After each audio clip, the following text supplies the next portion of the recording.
Doit-on donc replacer la lutte des classes au centre du combat? Je suis un peu orthodoxe justement sur cette question-là. Mais comme je te dis, il ne faut pas penser la classe comme étant séparée de ces autres systèmes d'oppression-là.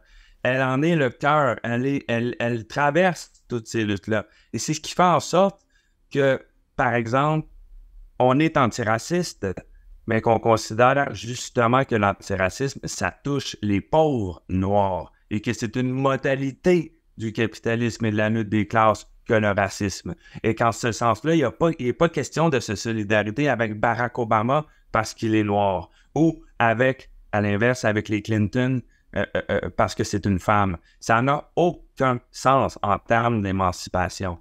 Et c'est malheureusement là-dedans que tombe la gauche. Évidemment, on va me dire non, non, non, c'est pas vrai, on est conscient de la lutte des classes. Non, c'est totalement faux parce qu'on n'intègre pas ça à notre analyse. Absolument pas. On se retrouve donc avec des solidarités verticales, exactement comme le veut le principe de l'intégration culturelle, n'est-ce pas?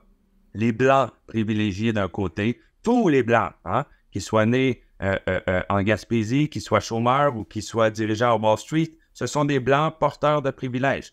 Et ça, c'est D'Angelo qui dit, hein, et plusieurs autres penseurs. C'est pas moi qui invente ça.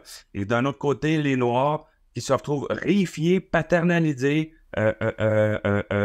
chosifiés, n'est-ce pas, ont reconduit finalement la race à travers des catégories qui sont fausses et ont reproduit finalement la même division qu'on voulait combattre.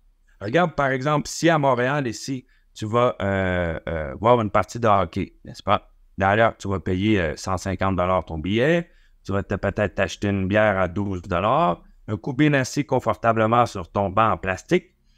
On va te dire que la partie se déroule sur les territoires non cédés autochtones. C'est pas mauvais en soi, hein? C'est là, il faut être nuancé, qu'on rappelle qu'on est sur les territoires non cédés.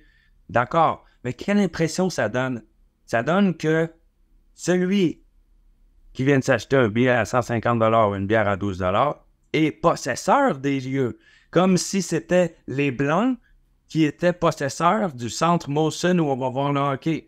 Alors, c'est totalement faux. C'est un lieu commercial, privé. Et après avoir fini ta bière et que la partie soit terminée, si tu ne quittes pas les lieux, ben, il y aura un gros policier, balourd, un peu stupide, qui va te matraquer pour t'en expulser. Tu vois ce que je veux dire? On crée une solidarité qui est fausse, une solidarité verticale entre les Blancs et une solidarité qui profite finalement à la droite et à l'extrême droite. Puisqu'à chaque fois qu'on dit aux Blancs, qu'on les traite de Blancs d'ailleurs, hein, peu importe leur classe sociale, qu'ils sont porteurs de privilèges et qu'ils sont responsables de crimes qui ont été commis des centaines d'années avant leur naissance, on est exactement dans le même paradigme que celui de l'extrême droite. Je ne dis pas que les intentions sont les mêmes, bien entendu. Et plusieurs groupes antiracistes articulent une porte de sortie, n'est-ce pas?